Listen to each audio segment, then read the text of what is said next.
Welcome back, everyone. Today we're diving into a really powerful and poetic section from Nietzsche's Thus Spake Zarathustra, all about reading and writing. This sounds fascinating. Zarathustra has such a unique style. What's the core message he's trying to get across in this part of the book? He starts with a very intense idea. He only loves what a person has written with their own blood because, as he says, blood is spirit. Written with blood? That sounds incredibly dramatic. He doesn't mean that literally, of course. What is he trying to convey with that metaphor? It means writing that comes from deep personal experience, suffering, and passion. It's not just an intellectual exercise. It's something that costs the writer a piece of themselves. So he's championing authenticity and real lived-in wisdom over dry academic writing. That makes a lot of sense in the context of his philosophy. Exactly.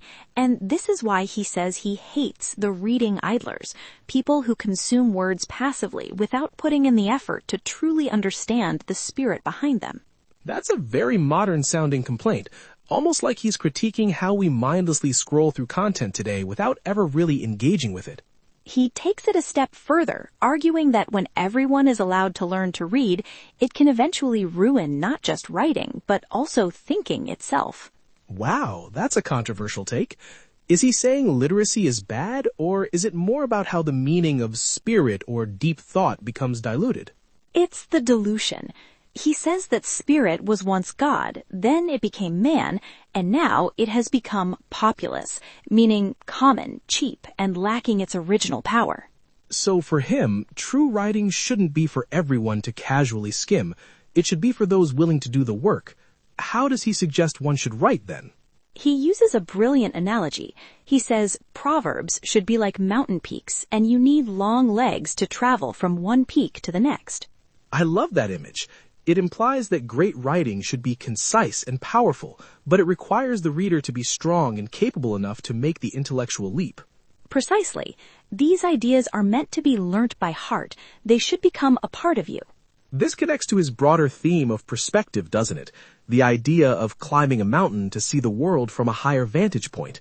Absolutely. He says, "Ye look aloft when ye long for exaltation, and I look downward because I am exalted."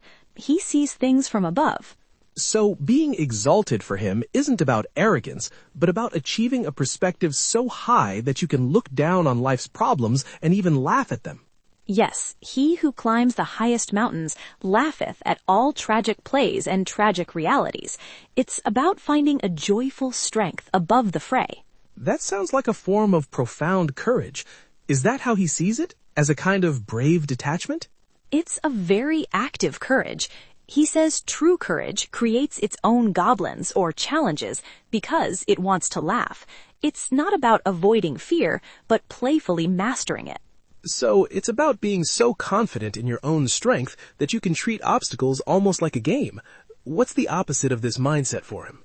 The main villain in his philosophy here is what he calls the spirit of gravity. It represents everything that is solemn, serious, heavy, and weighs us down. The spirit of gravity. That's such a perfect name for it. It makes me think of dogma, guilt, and all the things that prevent us from feeling light and free. This explains why he says he appreciates butterflies and soap bubbles. They represent that lightness and fleeting joy that he values so much. Yes, he sees these light, foolish, pretty, lively little sprites and is moved to tears and songs. They embody happiness for him. It's a powerful counter-narrative to the idea that life is just a heavy burden we must endure with grim resignation. He acknowledges life is hard, but scolds us for being too delicate. He wants us to be strong, like fine sumpter asses, but also to embrace love and even madness.